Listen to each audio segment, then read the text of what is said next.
महत्वाची बातमी, काँग्रेसनं विधानसभेसाठी 288 मतदारसंघातील इच्छुकांचे अर्ज मागवलेले आहेत। इच्छुक उमेदवाराला अर्जासोबत 20,000चा पक्षनिधी जमा करावा लागणार आहे। 10 ऑगस्टपर्यंत इच्छुकांना अर्ज जमा करावा लागणार आहे आणि उमेदवारी मिळाली नाही तर हा पक्षनिधी परत मिळणार नाहीये।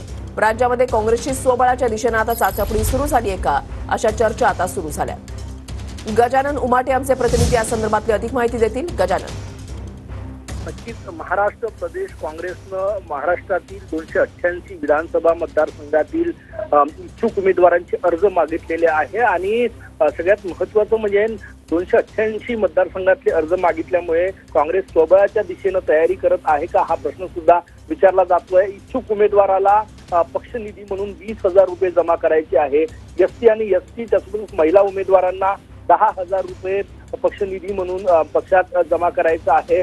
आणि सगळ्यात महत्त्वाचं म्हणजे या सगळ्या याची रणनीती ठरवण्यासाठी येत्या 12 तारखेला एक बैठक मुंबईत बोलवण्यात आलेली आहे।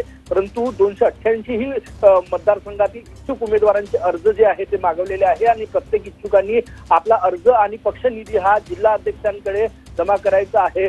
10 ऑगस्ट पर्यंत हे सगळे इच्छुकांचे अर्ज जे आहे ते प्रदेश काँग्रेसकडे पोहोचणार आहे। सगळ्यात महत्त्वाचं म्हणजे महाविकास आघाडी तिन्ही पक्ष मिळून विधानसभेची तयारी करत असताना काँग्रेस प्रत्येक विधानसभा मतदारसंघात गेल्या काही दिवसात आपल्या उमेदवारांची चाचपणी जी आहे ती करतायत। नाना पटोले यांनी त्या प्रकारचे आदेश दिलेले आहे आणि आता सगळ्या मतदारसंघातील इच्छुक उमेदवारांचे अर्ज जे आहे ते काँग्रेसने मागवलेले आहे। त्यावरून महाविकास आघाडीत चाललं तरी काय, काँग्रेस स्वबळाच्या दिशेने तयारी करताय का, अशी चर्चा आता रंगू लागलेली आहे। नक्कीच, धन्यवाद गजानन दिलेल्या सविस्तर माहितीसाठी।